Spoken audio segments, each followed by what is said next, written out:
To set Samsung keyboard as QWERTY in Samsung Galaxy S21, S21 Plus or S21 Ultra, open settings, swipe the notification panel, and then tap settings icon.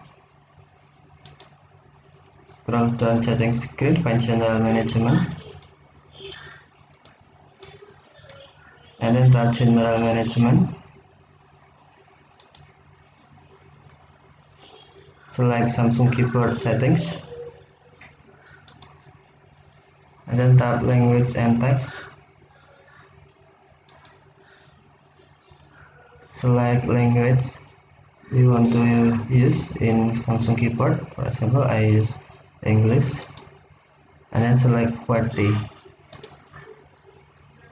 Okay, let's to open up new keyboard. Now your Samsung keyboard set as QWERTY. Okay, thank you for watching. Have a nice day.